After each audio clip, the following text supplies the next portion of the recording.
Okay, welcome everyone. Multinational company cost and benefits for the economy. Main benefits of multinational companies are increasing income and employment. Like this organization providing, they are giving, but in 2010, they actually like more than 80,000 multinational worldwide. They employed more than 80 million people, job opportunities, 80 million, right?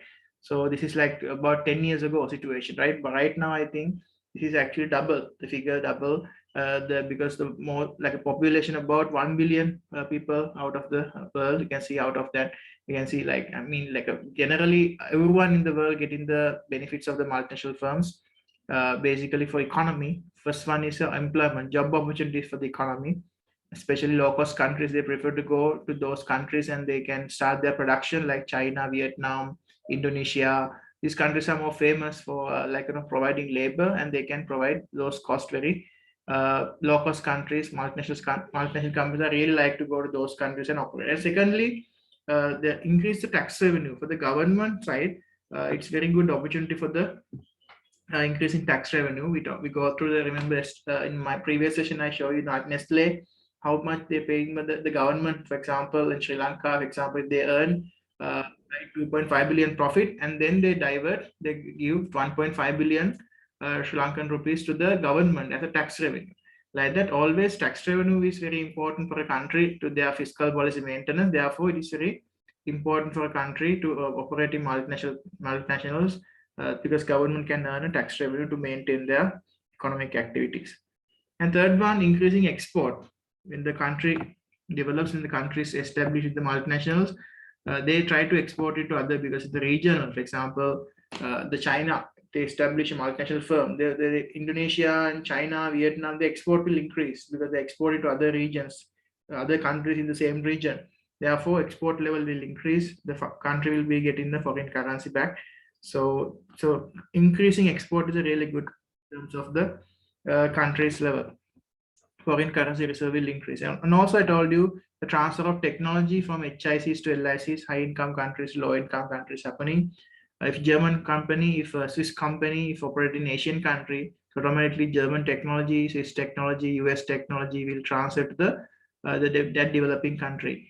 Is important. And also improvement in the quality of human capital, the human resources. They will, by working in the company, imagine if you work in Google, Apple, Microsoft, like that, this HSBC, right? There are certain companies. So if you work in those companies, your employability will increase, your capacity will increase, you get more recognition, you can get more like a good standard of living you can achieve.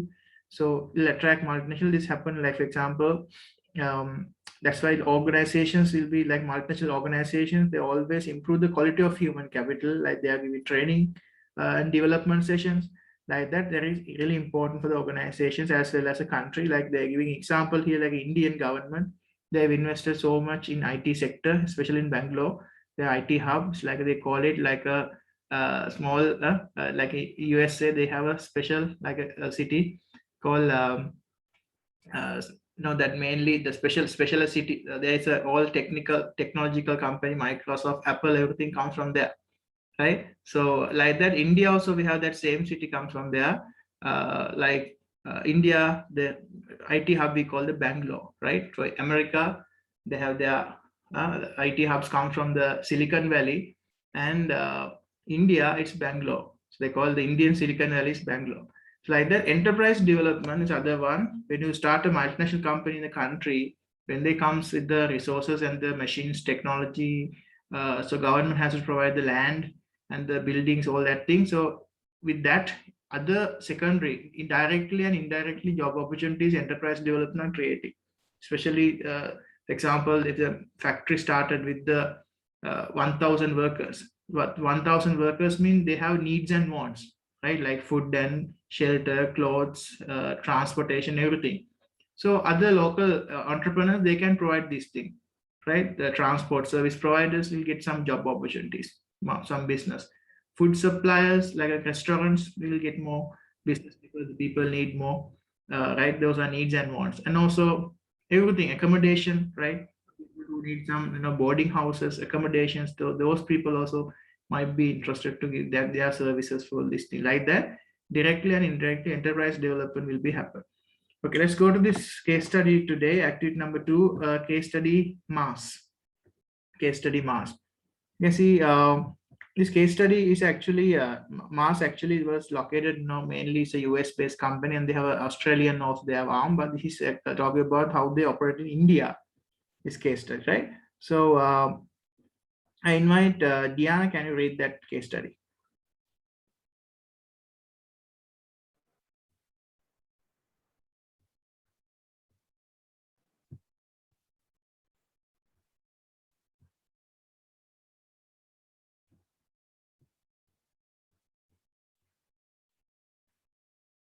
This is about the Mars chocolate. I think everyone, they're very popular in the world. Mars chocolates are really famous. So in the world, Mars is a giant US confectionery multinational, right? It's planning to open its first factory in India. Mars want to produce some of the its high-profile brands, such as Snickers and the Galaxy. And in new factory in Pune, the construction of which will cost US dollar 160 million US dollar investment, and then the investment is expected to create 200 new jobs. However, a further 1,000 jobs are expected to be created indirectly. The factory will boost the global production capacity of Mars and help to meet the growing demand for chocolate in India. So that is their idea. So they wanted to they establish a US company, as I told you, US multinational confectionery, but it's a privately held company, but it's multinational, but it's not operating in the share market. So Mars, you can see they wanted to go to India and then started the factory in Pune. The investment cost 160 million. So there are 200 direct jobs and 1,000 indirect jobs are creating. Here we go. According to MB Natarajan, general manager of Mars International India. That's why always they're giving job opportunities. You can see it's like a managerial position to local people. Top management sometimes they are giving to the foreigners, but here general manager positions also they are giving into like Indians. Here Natarajan said, Mars International India quoted, the chocolate industry in India is growing at nearly 20% every year. And we see this is a huge opportunity to expand our chocolate portfolio in the country in coming years, unquote. So like that, so what is the statement say? The chocolate industry is increasing. It's a growing industry. 20% every year, people say increasing the chocolate demand. So it's a growing industry. That's why in order to support this growth, so this one, they have to create some kind of a factory there, facilities there, because the production should be. That's why if you import from everything from USA, then there's a huge transport cost and the government taxes, everything is there. But if you manufacture the chocolate in that country itself, you can see, then therefore the taxes are reducing, and also you can supply to the market at low cost. Transport cost will be reduced like that. That's the thing. For example, like now we like Sri Lanka, we don't have a Mars company in Sri Lanka. We have to import everything to our Sri Lanka supermarkets. So therefore, the cost of a Mars price normally it's very expensive. Like a Mars, this kind of like a normal chocolate will be cost around 200, 300 rupees, approximately like a $1, $2. But if this one, if you purchase from USA, you should take on this one. You have I think very low cost. It will be like a half price you can purchase from the internationally like a US price. That's why when it comes to Sri Lanka, because since it's a like a non-essential good, therefore government always charging taxes on imports. So then asking a question here, how might a local Pune community and part B, the Indian government benefit from Mars in investment in Pune? So this case study, they're asking the benefits of the two parties. Party one is a local Pune community, and party two is the Indian government benefit from the investment in Pune. It's a really good case study. Let's see what are in the mark scheme here. You can see here when the Pune community. Right, this one I'll invite Atika. Can you read this section? Part A.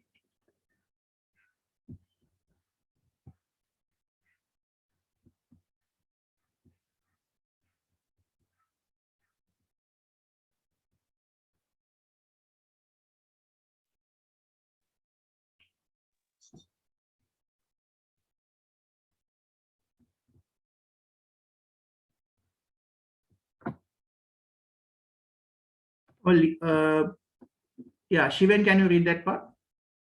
Answer number 1, part A. When multinationals set up operations overseas, income in those countries rises.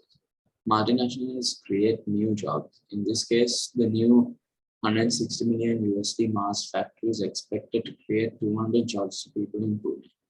However, there will also be some indirect employment. Local suppliers are also likely to get work when the Mars factory is complete. The extra output and employment generated by Mars will increase economic growth and raise living standards for people in India, particularly Pune. Very good. So you can see the main idea, the Pune community, mainly job opportunities. Here, because of this 160 million facility, direct 200 jobs creating, the factory jobs, 200 jobs creating, and also indirectly 1,000 people might get the employment opportunities, like opportunities to provide food and transport and such as like that. So extra output and employment generated in Mars will increase economic growth and increase the living standard for the people in India, particularly in Pune. So that's why if one business comes there, so it totally it increased the level of sometimes even land price also can be increased there because the demand increase, because the one factor which determines the price of lands are the factories, infrastructure, everything. So that's why if you want to have a regional development, what you have to do, you can increase the prices of the like a community by investing in that area. So bringing multinationals is a very good idea. We call FDI, foreign direct investment thing. When they go there, they are giving job opportunities and then indirect job opportunities and also infrastructure development. So as a result of that, entire regional development can expected, especially in the Pune, in this case, the Pune in India, their development is visible because of that one factory. Okay, the second one is asking what is the benefit for the Indian economy. They say the profit made by multinationals are taxed by the host nation. Mainly tax income they're talking here, and the increased tax revenue for the government in that country, which can be used to improve the government services. That's thing. So not, you can say government can raise a tax income, and the tax income, from the tax income they can do the like public services like public schools, public universities, infrastructure development, public hospitals, public transportation, like that. So they can do more important projects which is more facilitate the government, right? So in this case, the Indian government will tax, right? They will be taxed this Mars company, and then as a result of that, they say as a result of that, profit may be Mars resulted from the production at the new Pune plant. Tax on profit made by the Mars resulted from production at the new Pune plant. That's why this kind of small question, they can come, for example, what are the benefits for the community? What are the benefits for the government? All right, now I'm talking about the damages happen because of the multinational, always not the good. There are bad things also happen because of the multinational, because every topic you have to find the evaluation points, the limitations of that point. Every company, even a public company, sole trader, a private limited company, partnership, we talk about the bad side, the disadvantages. Like multinationals also, the same theory applies. Multinational companies also, the disadvantages, limitations are common.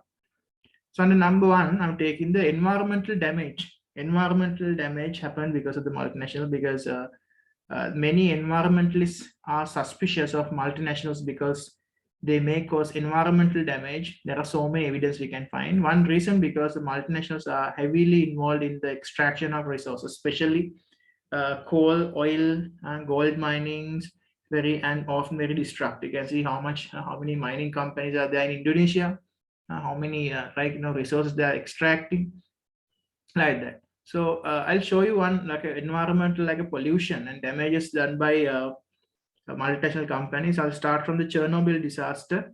From Wikipedia, you can see the Chernobyl disaster was a nuclear accident occurred in 1986. Right, 1986.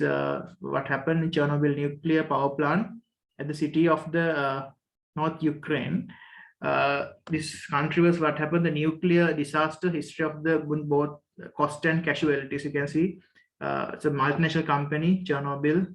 There is a nuclear power plant, and then it was caused by the reactor design flaw and the serious breach of protocol during the simulated power. Number of deaths, right? Fewer than 100 deaths directly attributed to the accident, but look at the indirect. Varying estimate increase mortality of the subsequent decades. Like over the decade, it will not actually, not the direct impact because of the nuclear things. Actually, it goes to people's DNA, and then still actually the people have over the decades, they have still, some people have genetically, they have some diseases and everything is there because of the large amount of energy suddenly released to the environment and more explosions as a result of that. It's actually one was a highly destructive stream explosion, was a vaporizing superheated cooling water, and this was immediately what happened airborne, and they were radioactive containment. So about 9 days it was happened. 9 days. So entire area of the Ukraine, they say about 16 kilometers away, right? Like everything landed. You can see this is the entire country. That's why the country, can see after several months still disaster. You can see seen from the this one from the ventilation. Still, it's a nuclear reaction, Chernobyl gas disaster. Was one of the tragic happened in this history. And the other one is Exxon Valdez. We talk about the one of the main, like when the major disaster happened in the sea, mainly if we talk about the aquatic pollution, the water pollution. This one of the where the tragic incident happened in the 1989 from the Prince William Sound, Alaska, Exxon Valdez oil tanker. Actually, tanker ships are normally, shipwrecks are happening even like a couple of months ago in Sri Lanka also, near Negombo beach. You can see there's a huge oil tanker was this called another oil tanker ship was actually shipwrecked. There was a fire, and then entire Sri Lankan, our coastal area was damaged as a result of that. People still counting the damage. It's enormous damage. There's no fishermen. The job, they cannot actually continue in that region. So many plastics, so many plastic pellets, and so many cosmetic items, everything you can see go into the sea. This case, what happened in Exxon Valdez was an oil tanker, especially oil. If you include the if you leak the crude oil into the sea, you can see the crude oil will impact it to the sea, and also aquatic animals. You can see the how many animals they kill. You can see the volume caused by this this one. You can see oil spill happen. 10.8 million US gallons, right, was spilled into the Prince William Sound, this one, and then as a result of that, you can see how many deaths happen. So all a lot of fish, and you can see you can see this kind of environment. A lot of there is no diversity happen. You can see a lot of oil spill. You can see even the birds, you can see affected by the wildlife habitats, and those birds and the right, so many things. So cleanup cost, everything is there, right? You can go through these things. Actually, this is another story happened because of the one of the multinational company. The oil spill happened with the Exxon Valdez. Another important tragedy, very what you call bad incident, is an Indian Bhopal gas disaster. Union Carbide Chemical Company was a US multinational company. This was happened in 1984. 1984, Union Carbide India Limited is a American company, multinational company. This in India. Actually, in 1984, December 3rd, this gas leak was happened for 3-kilometer radius area. It was a very toxic gas, and then as a result of that, we can see number of deaths 3,787. Right, and over 16,000 after that indirect. Still they have even genetically, some people actually become some blind or deaf from their genetic disorders, right? Directly 3,787 people died directly in this happened in the early morning, the gas leak, the explosion of the gas tank. And as a result of that, what happened when it comes to the early morning of the December, so a lot of people, more than 3,700 peoples, animals, everyone, actually they were in the sleep at that time, so they actually was gone forever from the earth. So like that, so it was a tragic incident happened in India. After that, what happened? Still the government actually take the measures to actually rescue people, and then the entire area was actually quarantined, and then that happened. You can see still this area is like that. Still no one can't go inside. It's a restricted area. because of the contaminated area. So this was the toxic gas was you can see methylamine, and then you can see the toxic gas. This was very dangerous gas leak into the surface, and as a result of that, methyl leak from the Union Carbide India plant. So this is that's how it's kind of a thing accidentally. No one doing this is purposely. Accidents are happen. Even everything, this gas disasters, Exxon Valley's oil spill, Bhopal gas disaster. This is not purposeful acts. These are accidents. But still, this is caused by multinational company. At the end, this goes to multinational account. That's the thing. So mainly, India government, Madhya Pradesh government had paid the compensation for the family, about 3,000 that victims killed. But what can you do for the? How can you judge the how much of money is there for one family? It's actually not the thing. More than 500,000 injured victims are there, right? Still, actually, some people can't talk, blind. A lot of people, they miss so many stories are there. Just go through Bhopal gas disasters and other thing. And another one last story I'll explain to you. Halifax explosion is another multinational incident. Halifax disaster was occurred in Halifax in Canada in 1917, right? Again, what happened? A French cargo ship actually with the high explosive, right? With high explosive, they go and actually hit the Halifax harbor, and there's a huge explosion happen. So direct deaths 1,782, confirmed deaths are there, and more than 9,000 injuries are there in this incident. You can see that's like you can see like a major disasters are these things, and there are many more minor disasters, major disasters caused by this thing: water pollution, air pollution, everything, right? So a lot of people are dying, animals are dying. These are the main first drawback: environmental damage. So I think you can understand this thing. If you need more information, right, you can search on the Google. You can see the multinational pollution incident, and you can find out so many stories like that from caused by the MNCs. And second disadvantage, exploitation of the less developed countries. Exploitation of less developed countries means sometimes they give, sometimes we normally tell the job opportunities are created, but the major threat is there. The limitation is sometimes, even though they are giving job opportunities, their payments are very low, because they wanted to hit the developing countries, like where the labor cost is very cheap, such as Indonesia, China, Vietnam. Why they wanted to establish and why they want to hit that countries? Because the labor cost is very low compared to the developed countries. Therefore, some industries were actually they sued against this, is because the developed countries were actually, they are doing exploitation of the less developed countries. Sometimes even they are using child labor, some incidents, because whatever they wanted to increase their profit margin, sometimes they're using even child labor. They pay sometimes low wages, sometimes employ child labor, and the working conditions of factories very poor. And third one is tax paid to the government, sometimes very minimal. Even tax also, sometimes they can manipulate, because transfer pricing strategy, like they can increase their cost artificially by importing the raw materials from the same supplier, their own parent country, by high prices, and they can show that to the government, we are having a less profit margin, we are earning in the country, and then from the business profits, corporate profit, the tax also they can reduce. Transfer pricing policies. And also, as little as possible is put back into the country, because the would reduce the amount of profit made by the multinational. This situation we call repatriation of profit, because always the main idea of the multinational company is to actually it's a kind of a start up another profit center and take the profit out of the country, and then want to get rich, right? This is the main drawback of this is number one, environmental damage and exploitation of the less developed. Exploitation can happen in different ways, right?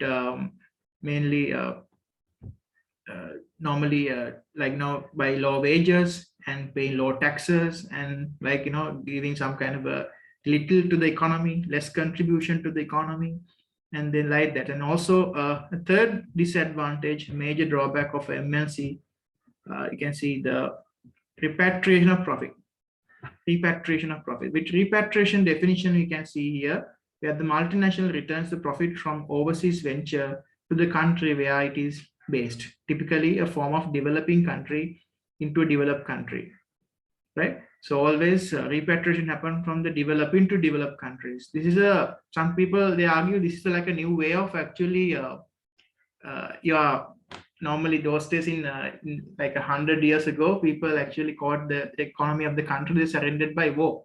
They go and they fight with the local people, and they actually establish their businesses, and then they say, but right now, democratic way, in democratic styles, the way of multinational, they can go to any country they wish, and they can start their business organization, and then they can take the profit out of the country. So this is a kind of a new way of economic innovation of the local countries. The repatriation profit will be seen as you can see every country, because that's the main reason you are coming for foreign direct investment. They are coming to earn returns. Like I show you in the previous session also, like Nestle. From here, we are all the profit we earn from Sri Lanka, about 2.5 billion. The entire 100% profit they paid as a dividends to their shareholders, which is 90% of the shares owned by the Swiss company, parent company. So all the profit earned from Sri Lanka, and then they are repatriated back to the mother country in Switzerland. That is called the repatriation. So as a result, the country will be getting very minimum at the end. The output, all the business, and the main the essence of the business will go back to the headquarters in the foreign country, developed country. That's another limitations. So many people criticize the multinationals like that way, because it's helpful for the developed countries and not the developing countries. And finally, they say lack of accountability. Lack of accountability means some argue that because of multinationals so large and powerful, they have lack of accountability. This means they may have evade by law, especially law in countries where the government is weak and corrupt. So I think you can find out how much the corruption level. You can see that the Panama Papers and the Pandora Papers. So this thing can find out so many government politicians, high-level politicians are involved in the corrupted activities in all over the world. So multinationals, they know this. Multinationals, they bypass the system by using these corrupted systems, and then as a result, they actually lack of accountability. They will show low profit to the government, and then they do the tax evasions, and also they're keener to cooperate with the regulation and insufficient and non-existent. However, pressure groups may monitor these multinationals. With pressure groups, normally, pressure groups mean the organizations, group of organizations that tries to influence the opinions of ordinary people and persuade the government to something, like pressure groups, so environmental organization like and also other organization, animal protection organization, wildlife protection organization, they are lobbying against these things. But right now I can see lack of accountability will be a problem. Another criticism, because there are very few faithful companies, but most of the companies, they wanted to increase their wealth only. That's why this one, multinational companies will be monitored, right? Monitored by sometimes pressure groups also coming, but normally they are not always successful because of the corrupted leaders and politicians. That's why always this is another criticism. And also you can say the multinational companies sometimes be a huge threat for the local infant businessmen also, because multinational companies are always operating at large scale. When they are selling, when they start selling, they range so much of ranges. There are huge marketing activities and huge financial superiority. Because of that, the local infant businesses, local businesses can't actually compete with these kind of business giants. So as a result, there is the local entrepreneurship, local people, they have a huge damage they are done from the multinational company, because they can't fight with they can't compete with this kind of a large organization. Imagine how much they take the market share. For example, you take the company like Coca-Cola. You can see with that company, it's very difficult to survive with other local companies. If you start to sell a locally manufactured beverages, how it's difficult to actually market, how it's difficult to actually go to the international world, because there are always established companies are there, multinationals are being operated. Okay, did you know, in one high-profile example, the impact of multinationals, oil spill and waste dumping have seriously damaged the agricultural land in Niger Delta in the Nigeria.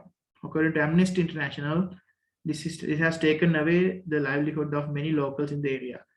In my handout also, you can see I have supported with my short notes thing. You can see the definitions and the advantages, disadvantages of the MNCs are summarized here. increase income and employment, increase tax revenue, increase export, transfer of technology, improve the quality of human capital, enterprise development. And however point you can see disadvantages, environmental damage, exploitation of less developed countries, repatriation of profit back to parent country, lack of accountability, threat to local infant businesses, and cultural clashes sometimes. Cultural clashes. That's why sometimes a US company, sometimes they imagine, for example, I'm saying, a US company, if they go to an Asian country, then sometimes they'll try to sell the US products in the local area. Sometimes that the locality sometimes will not accept the US products. Sometimes US fashions will be not accepted by that religions. For example, if you go to, for example, the Middle East countries, imagine, or Arabic countries, you can see sometimes it's not compatible. Cultures are not compatible. Their foods are not compatible. Why? The US people sell their foods. Sometimes food and beverages are not compatible with the Arabic countries because they need halal foods. So like that, I'm telling small example like that. This kind of a problem sometimes there. Sometimes multinational companies try to change the cultures also. This is a kind of a not only economic invasion, sometimes cultural invasion also. We can see some people are arguing like that. So total invasion of a country. Economically, they paralyze some kind of a countries like that, because we have to have a then huge attachment with the multinational company. Then that company will be a huge, like a powerful business organization in the country. So these are the main summary of the advantage and disadvantage. And also, I have explained this thing, how they create jobs, the technical economies, purchasing economies, disadvantage of multinationals, right? Extraction of the resources, and right, relying only exploitation of the labor. You can write the second one. And third one, repatriation of profit. Third one, headquarters MNC absorb their profit. Fourth one, you can see threat for the local infant businesses, like that. So repatriation profit definition, please write down. The textbook is there. The repatriation of profit mean when the multinational company, which is in the base country, and they are sending their profit back to their headquarters, which is developed country, we call the repatriation, right? And I'll give the examples of the situation. Historical tragedies happens with the MNCs, Chernobyl disaster, they happen in Ukraine, and also the Exxon Valdez case study. You can see about 10.8 million gallons of oil was leaked to the sea. As a result, how many animals? You can see the numbers also I have given here. 250,000 seabirds and 2,800 sea otters.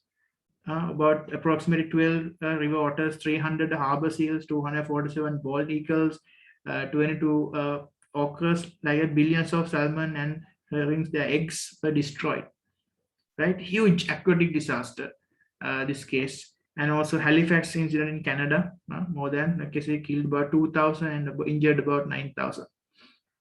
9,000 tons of explosive was destined in the France caught fire as a result of collision in Halifax. But this kind of things, right? Always these are not planned. Sometimes this is always accidents, right? Accident incidents. Okay. Look at this question in past paper. They ask a 6-mark question. One in the past paper, analyze the benefit of Nintendo being a multinational company. So this case they're asking benefits to a company by being a multinational for Nintendo. Okay. So look at the answer. 6 marker is normally you have to write AO2 and AO3. Assessment objective 2 is application, and AO3 means analyzing part. So you can see when you're writing the 2 benefits with the Nintendo, you have to write like this. First point, Nintendo will be able to sell game console to a lot of different countries. One advantage, selling game consoles. As a result, look at the first point.